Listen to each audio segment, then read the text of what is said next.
नमस्कार फ्रेंड्स, प्रीति किचन ने आपण मानक बहुत बहुत स्वागत। आज मु गोटे नुआ रेसिपी नहीं कि आसी जार ना हो सिंबराई। आपण मैंने तो जानी थे आम विंटर रे केते भल फ्रेश सिंब मिले, जोड़ा सिंबटा आमर दुई प्रकार थाए। मुझे सिंब नहीं जाइए 250 ग्राम रहा आमर देसी सिंब जोटा कि आमर शीत दिने मिले। तापाई मु दुईटा आलू गोटे टमाटो नहीं आउ किछि मसला देखंतु। मसला मु सोरिष नहीं, जीरा नहीं, सुखिला लंका नहीं, पियाज नहीं, दुई तीन टा कोला रसुण नहीं, ताकू आमे ग्राइंडिंग करदबा। तापर एठी सिंब को एमती भाव में आमे काटिदबा दुई पट साइड रू तार गोटे सीरा टाइप रो बाहर ताकू आमे भल से सेमती करी काटी नहीं जिबा। गोटे सिंब को मु दुई दुई खंड करिक नहीं, ता भितरे पोकर भी रहिबार संभावना थाए। सेत आमे गोटे गोटे न रखी दुई खंड कले सो दैट आमे जानी परिबा कि ता भितर हमर पोक अछि ना आमे ठीक अछि। तो एमती काटिकी मु चेक करी सब गुड़ा नहीं गली, ताकू मु पानी रे किछि समय पई रखी दउची सो दैट जहाँ भी मैला थिबा ता देरे से सब बाहरी जिवो।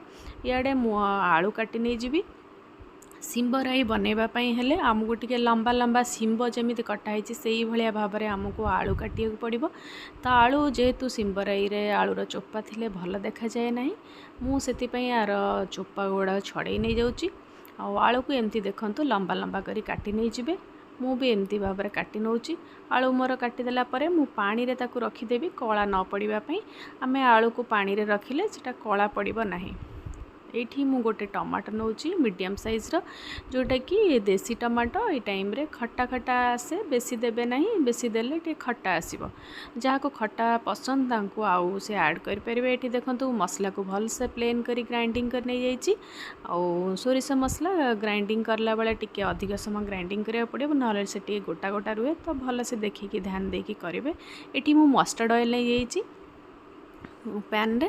आउ जेहेतु आमे सोरिष मसलार तरकारी बनाऊे तो मस्टर्ड ऑयलटा फ्लेवर भल देव। आपण मानक जदि पसंद नहीं सेटा आपण स्किप करें। मु सोरिष तेल दे पंचफुटण पकईकी तादरे सुखिला लंका देइची। सुखिला लंका देकी सिंब जोटा कि काटिकी रखी पानी रे देकी से सब देदेली। ता सहित हलदी आउ लुण देकी मु गोलौची। आउ ता सहित आलू भी देदेबा आमे एट ए टाइम देकी आमे भल से ताकू गोलई नेबा। ताकू गोलैला परे आमे 5 ରୁ 10 मिनिट पर्यंत आमे ताकू घोड़े की छाड़ी देबा टिके समय सिझिबा पई। आउ आपण 5 ରୁ 10 मिनिट्स भितर याकू आपण काढ़ी की पुणी थरे चेक कर नेबे, कारण गोटे गोटे सिंब अछि बहुत जल्दी सिझी जाए। तो आमको देखिया पड़िबो। ता भितर मु जो मसला रखितली ताकू देई देली। मसला देकी आमे भल से गोलई नेबा। तापर आमे काटी रखिथिबा जो टमाटो को भी देदेबा एथरे, कारण पूरापूरी भाव में तो सिंब और आलू सिझिनी 70% सिझी आसलानी। से आमे मसला और टमाटो को देदेबा। टमाटो देकी मु सेई सेम गिनारे जो गिनारे मु मसला देइथिली सेई गिनारे अधा गिना मु पानी देइछि। पानी देकी आमे परिबा को सिझिबा पई किछि समय छाड़ी देबा। घोड़े देबा आमर लिडटा को घोड़े की आमे किस समय छाड़ी देबा सिझिबा पई। देखंतु मु एटी काढ़ी देइछि। चेक करिबा आमर आलू आउ सिंब सिझिछि ना नहीं। आ बहुत भल से एटी सिझी जाइछि आउ बहुत भल भी रहिछि, कारण गोटे गोटे रुहे बहुत मिसी जाए जोटा कि भल लागेनी खाइबा पई। एटी पूरा परफेक्ट बनिछि।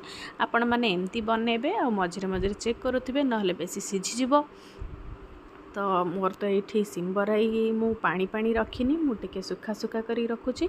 आपन को जदि दरकार अच्छी पानी पानी रखिबा पई टिके ग्रेवी भी रखिपारे हल्का मोटा मोटा।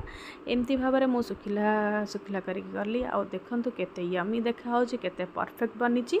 बहुत भल लगे। आपण माने जरूर ट्राए करंतु, खाई कमेंट करी जणेबे मते केमती लागिला। आपण माने मो चैनल जदि नुआ अछंदी किंबा मोर रेसिपी आपण मानकु भल लागुची, आपण काइंडली मोर चैनल को सब्सक्राइब करेंगे और साइड रे थिबा बेल आइकन को प्रेस करेंगे, सो दैट मोर जेकोसी नुआ रेसिपी आसीबो आपण मानक नोटिफिकेशन आसीबो। ताहले रहूची आउ थरे देखा।